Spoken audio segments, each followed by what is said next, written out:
Welcome once again to Jazz Lockdown, the program that puts our regular panellists of Pete Long, Alan Barnes and Alex Garnett to the test.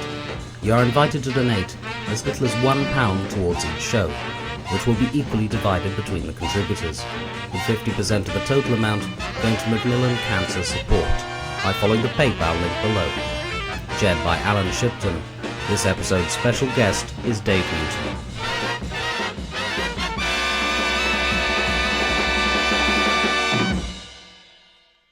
Welcome to Jazz Lockdown 4, which, as you can see, is a knitwear special. We have our regular panellists. We have Alan Barnes.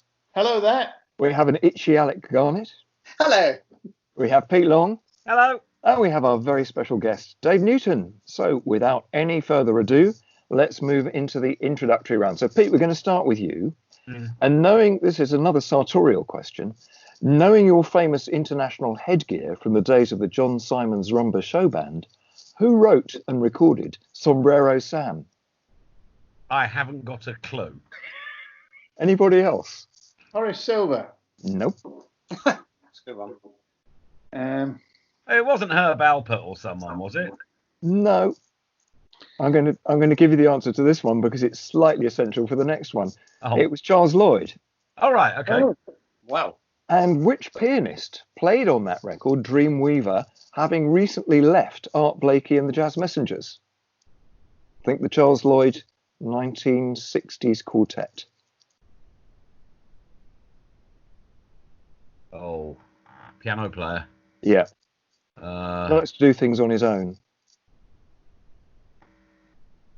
Oh. Oh. No. It's gone blank. Anybody else? The blue Keith tack. Jarrett. Keith Jarrett. Alan, very Yeah. good. Oh, I've left my mark sheet out of the way. I can't reach it. Here we go. Got to get the mark sheet or I'll lose track of where we are. So, yeah, right. Now, actually, Alex, your turn now. So on the Ronnie Scott's quintet album, The Sound of Soho, who answers the phone? Oh, it's Ronnie Scott. Yes, it's a recording of Ronnie himself. Yes, it is. And the second question for you is, which pianist and vibes player had a family who used to own the 100 Club and wrote Exodus on that album? That's Victor Feldman. Yep, correct. I think it was called Feldman's, wasn't it? His father's place originally. Yeah, it was, and it became the Humphrey Lyttelton Club, and then it became the 100 Club. I think it was something else in between, but I can't remember what that was. Right, Dave, your first two starter questions. Right. So, which American-born singer named her 2003 album after the boy next door? Oh, one Stacey Kent. I think there is only one Stacey Kent, but that's the right answer. Yes. And now, can you name two of your fellow victims of circumstance? Any two? Well, yeah, there's one hiding in the corner for a start. Clark Tracy and Alec Dankworth. Absolutely, and the others would have been? Alan Ganley and Dave Green. Absolutely. Who did track, I think. So, Alan, your two starter questions. Who was the benign gopher on your album with Tony Coe called Days of Wine and Roses? Oh, that was Dick Laurie, whose funeral was end of last week, actually. Yeah, very sadly a victim of COVID-19. Tremendous bloke, yeah. A bonus point, anybody want to name his band? The Elastic Band. Half a point extra for you there, Anne. And what citrus ingredient did all John Boone's for his albums for his Zephyr label have in common? Brian Lemon, who, of course, his theme tune was Just Squeeze Me. Worked with Max Jaffa, played Tangerine. Come on, there's loads of them. Yeah, we'll peel them out. Anyway, let's move on. Gladys Knight and the Pips. The next round is called Old Stuff, and we'll stick with you, Alan, on something of the same theme. So, whose dad was a bassist, his brother a clarinetist, and he had an affair to remember with Brian Lemon? Oh, that was definitely Warren Vacher. It was indeed. Now, Warren and the Vacher family come from Rahway, New Jersey. For your bonus point, which singer, briefly married to a jazz pianist who also dabbled in the classics, came from Rahway? Now, was she married to Keith Ingham? Nope. Oh, right. Dabbled in the classics is your clue. She was quite a fair lady. Oh, It's another clue. oh, not very good on singers. Sorry. Anybody else know?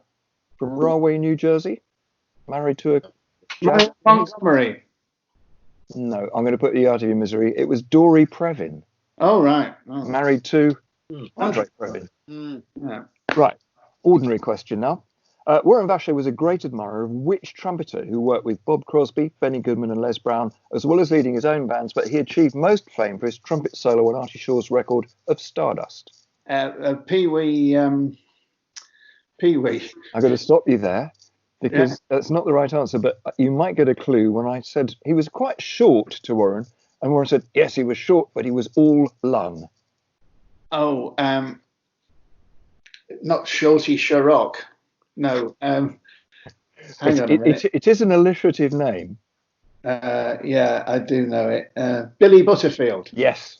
I think you get a half for that. Okay.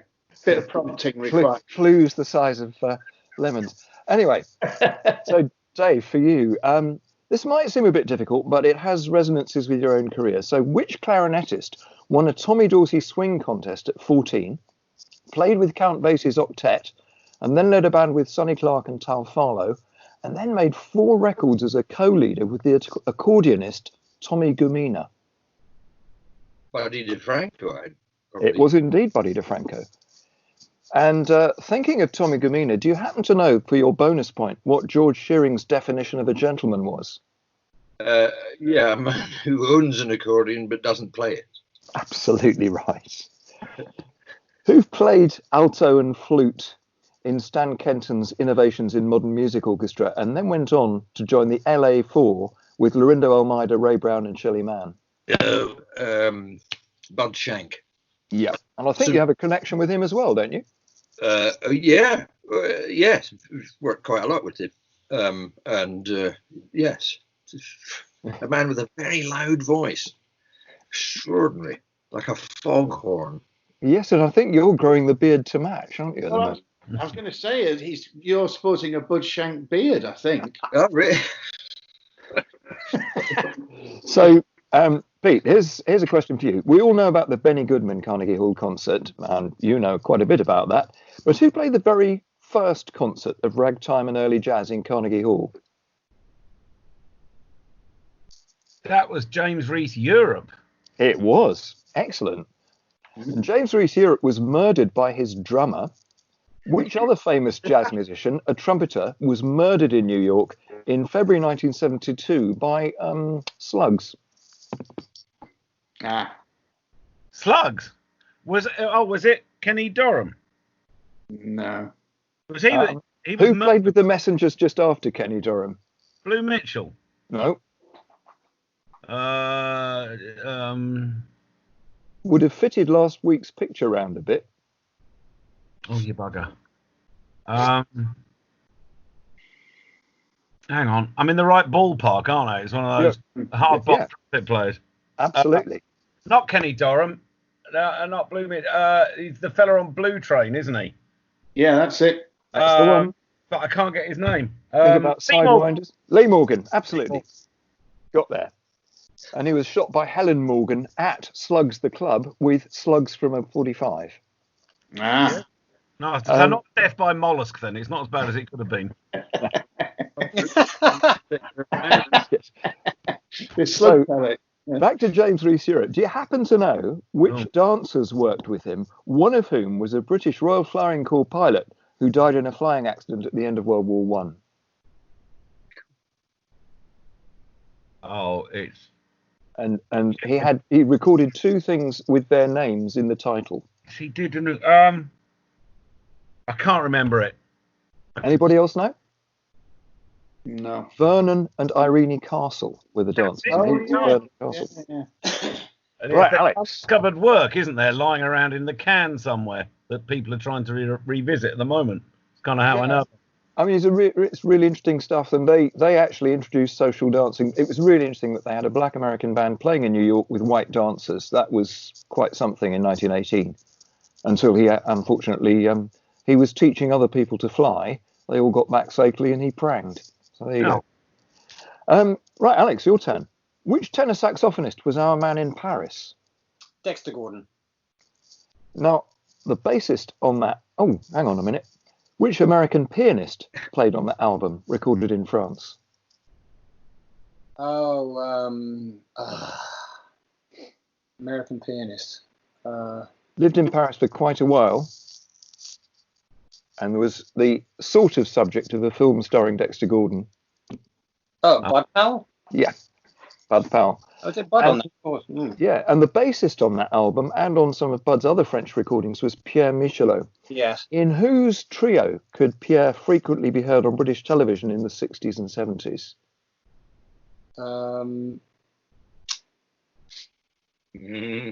Oof. Piano player, was it? Yeah. Piano trio. French piano trio. Ah. Oh, God. He might have thought he was. Oh. Not Lalo Schifrin? No. Anybody else got it? Jack Lucio. Oh, I think that was a tie between Alan and Pete. Half each there. Oh, more halves. So, Halved. we now move on to the round called New Stuff. So, Pete, which American big band led by a bassist won a Grammy for its first album in 2012 and released its most recent disc, Bringing It, in 2017? Well, the only one I can think of might be John Clayton's band. Think a bit younger. Also lives in LA some of the time. Did. Was it? I mean, I don't know. I'm guessing. Was it Kyle Eastwood? No. Anybody else know? Maria Schneider? No. Bassist. Oh, bassist. Sorry. Bassist. Ray Brown? No. It's Christian McBride. Oh, of course it is, yeah. With which pianist's trio would Christian have been playing at the Barbican in March had it not been for COVID-19, which cut short the tour? I don't know. Brad Meldau? Good guess, but it wasn't. Anybody else know? He's lost a lot of weight lately. Joey DeFrancesco? No, not somebody who plays with the organ, but somebody who plays the piano. He's good piano. I quite like the idea of a cancelled gigs round, though, at this point in the... I thought I'd throw it in for that reason. The subject dear to everyone's hearts. So anybody for that one? Chick Corea. Chick Corea, Oh, no. So for the bonus question, if you happen to know, in that trilogy, Chick Corea and Christian McBride, who's the drummer? Is it Brian Blade? Absolutely right. Oh. Although it was Pete's question, you get the bonus point. Fair enough. I wouldn't have... So, Alan, your round. Oh.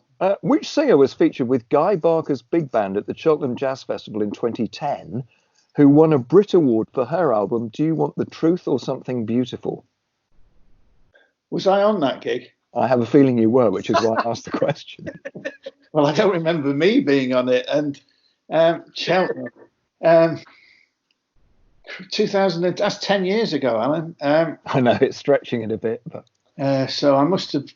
I'm trying to visualise people in front of me. she was wearing a blue dress. Was she? Do you want the truth or something beautiful? Not really a jazz singer. Well, doesn't cut it down much. Careful what you say. Yeah, I've got to be very careful answering this. No, not really a jazz singer. I've no idea, Alan. I'm sorry. Anybody else know? British, is it? Yeah. Yeah, I think I know, but I Is it can't remember. Dame Tiki what? No, she's New Zealand now, isn't she? Well, Mr. Newton, do you have a clue? I'm too scared to guess. Yeah, I know who it is, but I can't remember her name at all. It just Okay, well, if you got it right, it would have been Paloma Faith. That's the one. Yeah. Crikey, yeah. Talking of the Cheltenham Jazz Festival, which trumpeter took a long time to change his shirt? Is this me again? Yeah. Somebody took a long time to change his shirt. He played half a number with you, said, I've got to change my shirt, and disappeared. Christ, I can't remember it. What year was this? Oh, a long time ago. Was it Warren Vacher? No, Conti Candoli. No. Go back to that line of messengers trumpets. Oh, go back to what? That line of messengers trumpeters that Pete was. It was Freddie Hubbard. Absolutely. I think you had so many leads there as half a point. Oh, come on, Alan. All right, you can have the point. No, half. What had you done to him to make him want to change his shirt? Well, I think there was a sort of lack of substance in that was required rather than a shirt. Did you play with him at the Rhythmic? Did I mention that? I did 5 nights there, yeah. He played Little Sunflower like on every other number or something. Yeah. One of the great moments actually at the Rhythmic was we played Little Sunflower and he said to me, "What's the form of this one? Is it AABB or is it?" I went, "Well, you wrote it." I was there for a couple of those. I remember it sort of. It was an incredible couple of weeks. That the form of Little Sunflower is a question that dogs every jazz course all the time, isn't it? I think the composer might have an idea, though. Yeah, I know. But it should be written on the dining room wall or something for everyone to have, doesn't it? Yeah, there it is. Right, Alex, your 10. So, which Manchester-based big band recorded their album All In at Ronnie Scott's in 2015? Manchester-based. Yeah. Is it Loose Tubes? No, it's a bit more recent than that. 2015. Oh,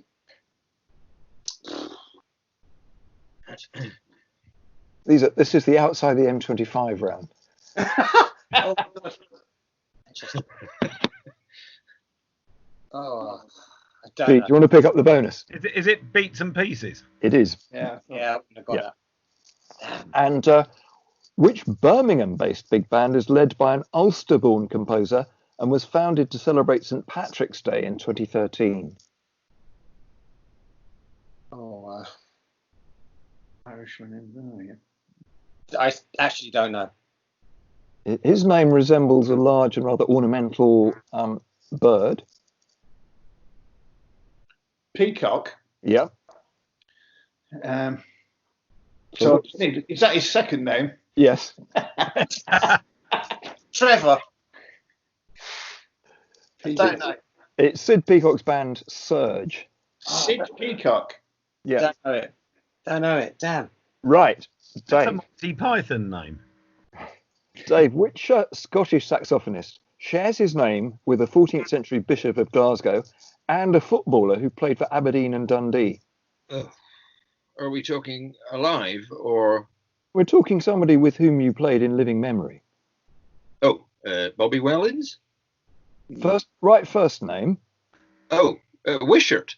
Yes. Good Lord. Yeah, the 14th century Bishop of Glasgow was called Robert Wishart. He was. Yes, I remember now. Had a missing finger, didn't he, Bobby Wishart? Yeah. He had a finger. He was short of finger, wasn't he? He was. Sorry. Come on. There was a drunk, weren't there, asking him if he still had the missing finger. You told me that day. Yeah, that's right. Hey, have you still got the missing finger?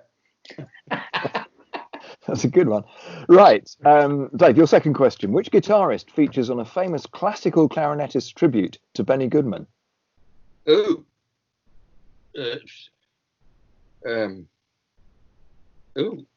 Classical. Yeah, I mean, it's a kind of blissful question. Oh.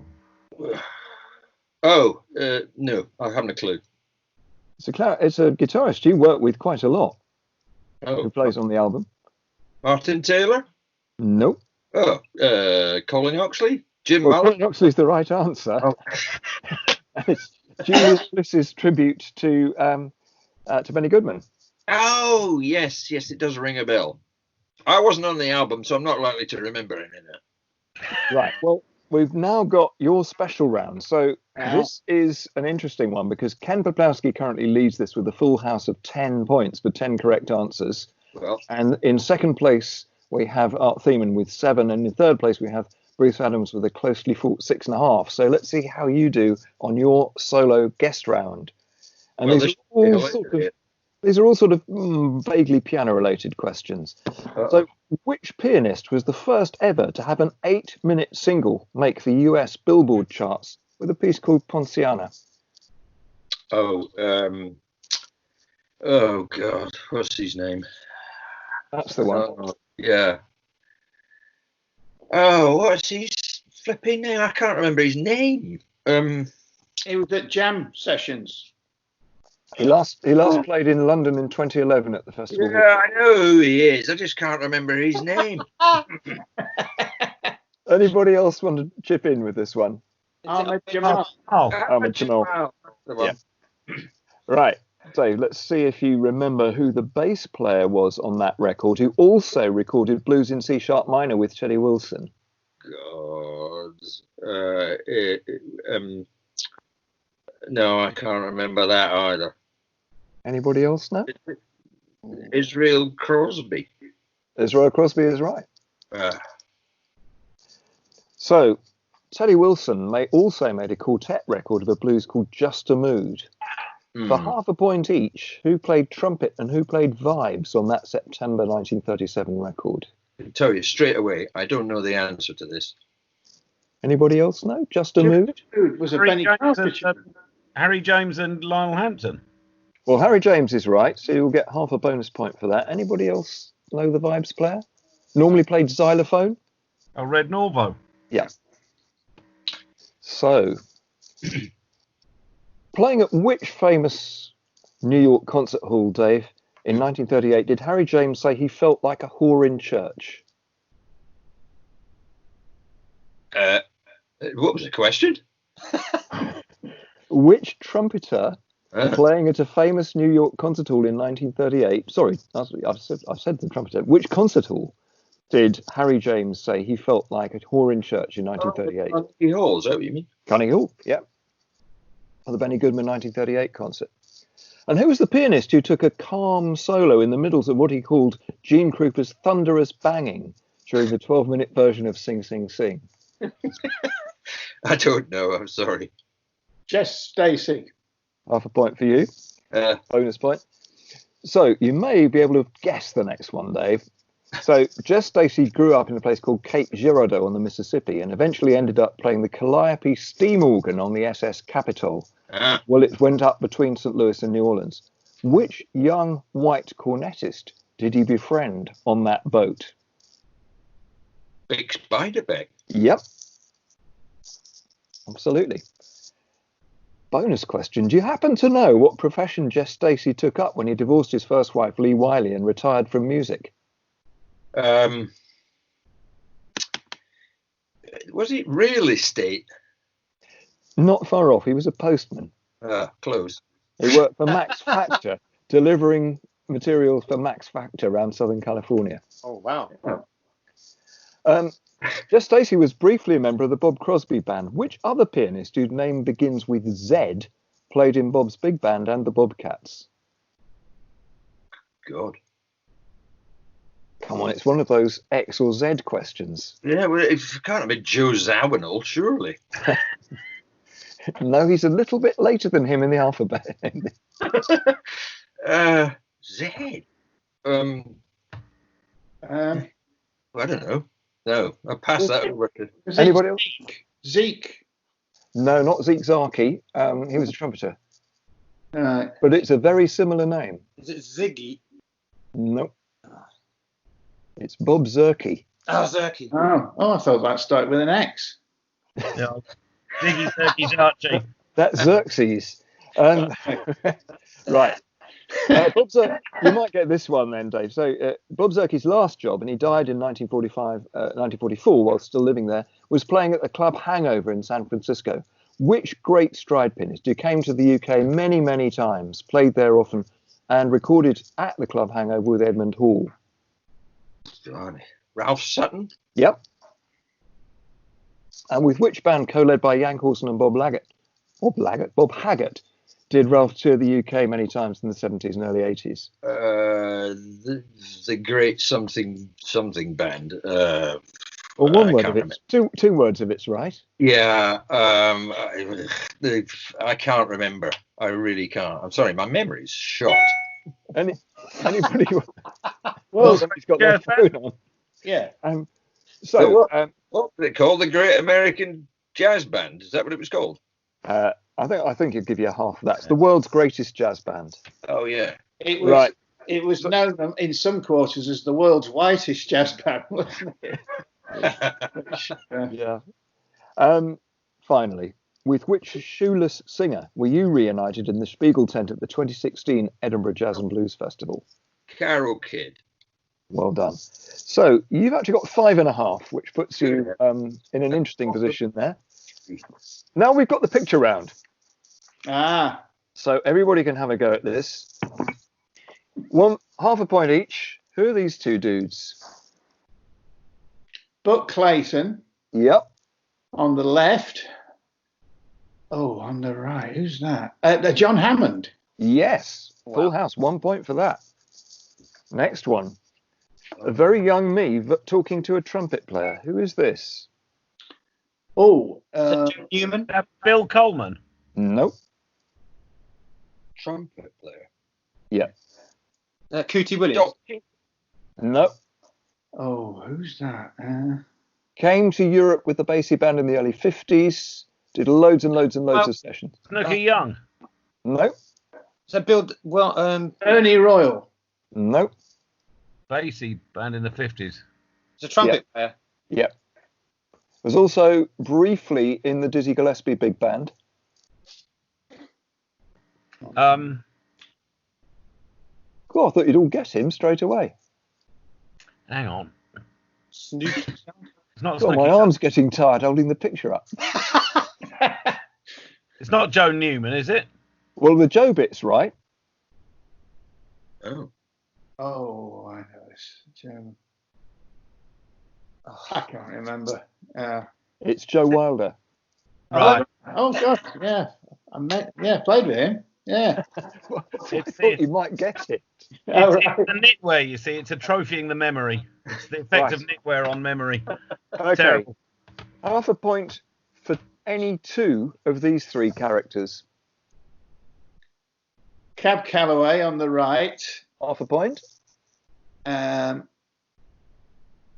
the left, who's that? I don't know who that is in the middle. Or on Anybody else? Is Is that a really young Lena Horne in the middle? It is. Half a point for Pete, half a point for Alan. And anybody got the third one? Is that Louis? No. Move him across a bit, Alan. Yeah, remove him. I can't see him. Up a bit. Up. There we go. Fire! Is he a trumpet player? No. His speciality was dancing backwards upstairs. Is it one of the Nicholas brothers? No. Oh. Alan's I'm gonna- good at I'm going to put him down. It's Bill Robinson. Oh, Bojangles. Bojangles. Okay.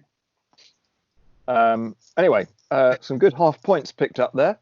Right, quick fire round. This is the bit where we've got lots and lots of questions. Some of them are easy and some of them aren't.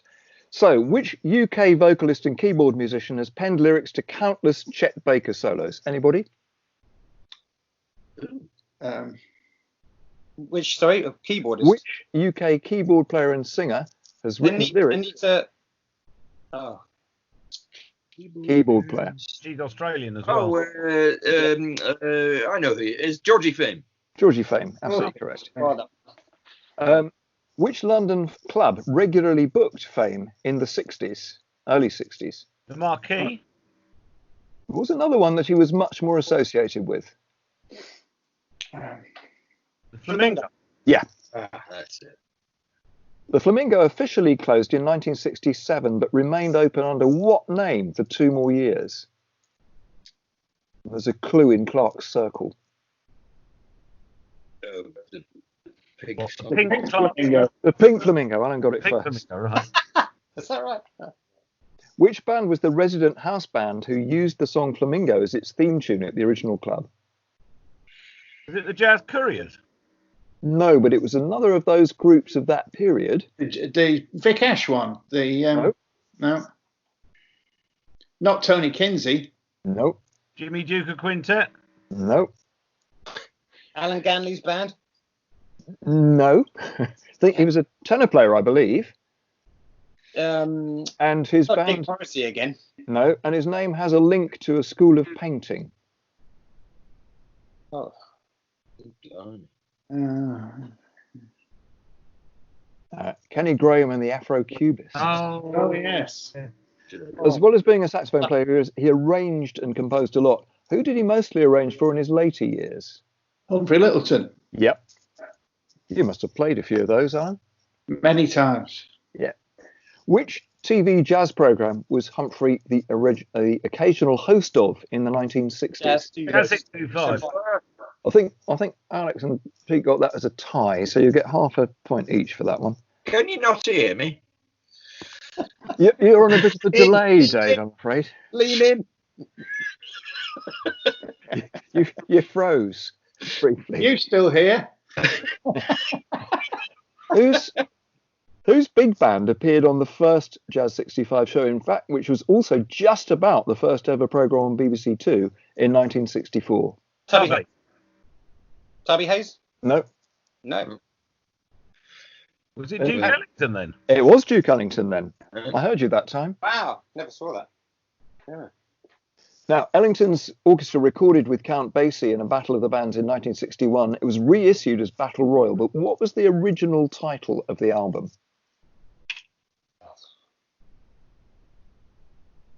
No. The Duke Meets the Count? Sadly, that's not the album title. No, it was First Time. Oh. Yeah. The Grammy Awards for Best Instrumental Jazz Album was first presented in 1959 to Count Basie, who was the recipient this year of Best Instrumental Jazz Album. God. Was it Maria Schneider? No, it wasn't actually, but it was somebody whose name came up earlier on when we were talking about pianists. Who wasn't the one who didn't play at the Barbican. Chick Corea. No. No. Oh. I said he wasn't the one who didn't play at the Barbican. Oh, Brad Melder. Brad Meldau. Yeah. Well guessed. And his album, which won the Grammy, Finding Gabriel, has 4 vocalists. Which of them became a regular visitor to Ronnie's during the last several years? Kurt Elling. Yeah. Well done. Who first signed Elling on a 6-album contract after he sent them a demo? Which record company? Blue Note. Yep. Sorry, who said that? Hello. When I'm looking down at the scorecard, I can't see which of he's talking. Right. A loophole. Talking about Blue Note Records, in which year did the Blue Note Club open in New York? 58. No, much more recently. What? Was it 2010? No, it was 1981. All right. Wow. Does anybody know how many other countries other than the US now have a Blue Note Jazz Club? What, in total? Yeah. 5. Yep, you're right. Well done. This year's Winterfest in New York, some of which took place at the Blue Note Club, boasted a wide range of artists from around the world. Who represented the UK in Winterfest this year before the lockdown happened? Was it Ashley Henry? It was. Yeah. And which college did Ashley graduate from 4 years ago? Guildhall? Was it Middlesex No. College? Academy? Yeah, Royal Academy. Well done, Pete. The obvious choice. Do you know which label he's signed to? Anybody know which label Ashley's signed to? Is he on Dune? No. His album's called The Beautiful Vinyl Hunter. Edition. Is he on Edition? No. It's a bit bigger than that. He's on Sony.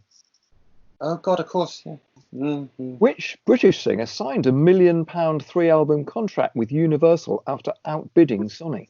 Claire Teal. Yeah. Wasn't thinking of Claire Teal. I think hers was a little less lucrative than that. No, it wasn't £1 million. Really? Yeah. She followed in the footsteps of which former Candid artist? Jamie Thingy. Cullum. Yeah. Jamie Cullum. Oh. And do you know which year that was, following his appearance on the Michael Parkinson show? Ooh. 3. Yeah, 2003. Well done. On a side note, after the release of Cullum's album 20-something, What did Stan Tracy talk about calling his next album? 70 something. Yeah. Parkinson says that an album with George Shearing and an American vocalist is his all-time favourite. Who's the vocalist? Peggy Lee. Nope. Oh. With the Who, sorry, Alan. Is it Mel Torme? It is Mel Torme. Sorry, Alan. all right. Alex was in there first. What was the Torme's nickname? The The Velvet Fog. Velvet Fog. Ooh, I think that's a three-way. Yeah, I think everybody gets a point for that. So That was Jim Asman put on one sleeve note, the Velvet Frog. Mel Torme wrote 250 songs in his lifetime. What became his annual hit? What, Christmas song. The Christmas song. Pete got there just first because it's not White, it's just the Christmas song. Who recorded and released 4 versions of the Christmas song, finally producing what many people think is the definitive version? Bing Nat King Crosby. Cole. Cole. Yeah, that's a good 3 points for that. Right. What was Cole's first hit in 1940? Mona Lisa. Earlier than that? All Straight right. up fly right. Yeah. Nope.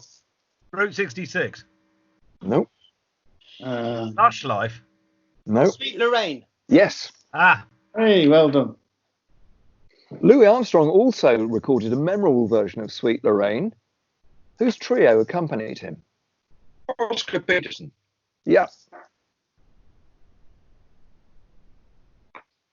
Ronnie Scott's drummer, Martin Drew, worked extensively with Peterson in later years.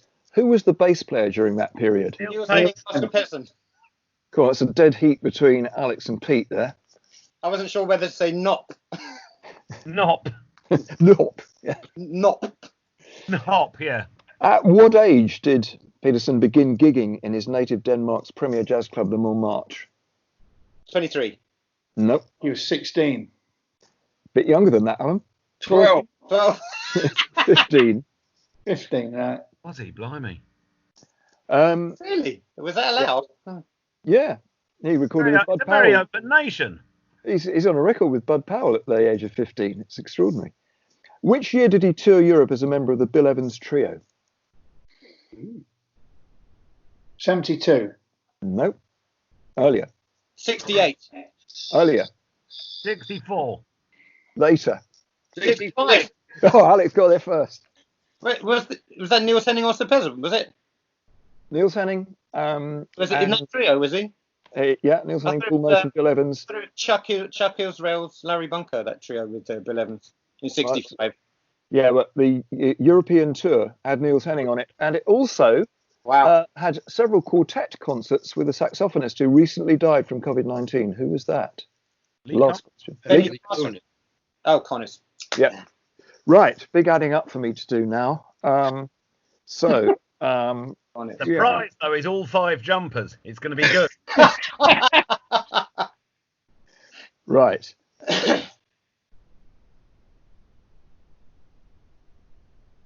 Talk amongst yourselves.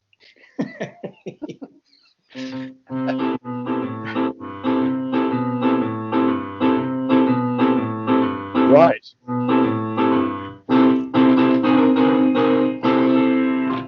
I think you're overdressed for playing that. I was thinking Monty Python. Well, tails. I think for Miss Martin, we should all have our tails on. Pink and wrinkled. Right. So, Dave, although you've scored more points than anyone else because you had your solo round, you are actually in 4th place with 9.5.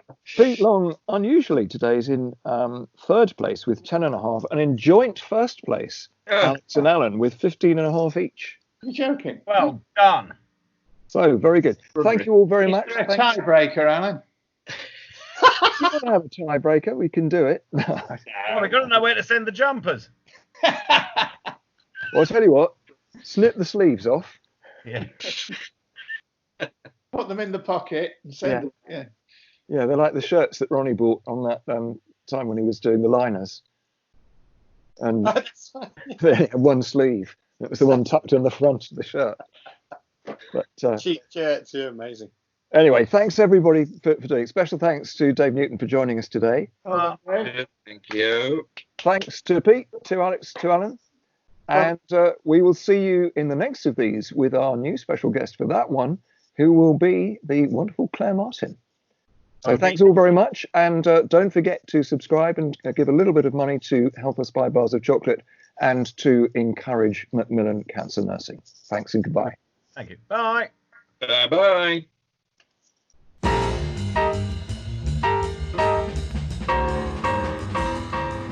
That was Jazz Lockdown, a series of programs devised by Clark Tracy and presented by Alyn Shipton, with Pete Long, Alan Barnes and Alex Garnett, with special guest Dave Newton. You are invited to donate as little as £1 towards each show, which will be equally divided between the contributors, with 50% of the total amount going towards Macmillan Cancer support. Thanks for listening, and we look forward to your company next time.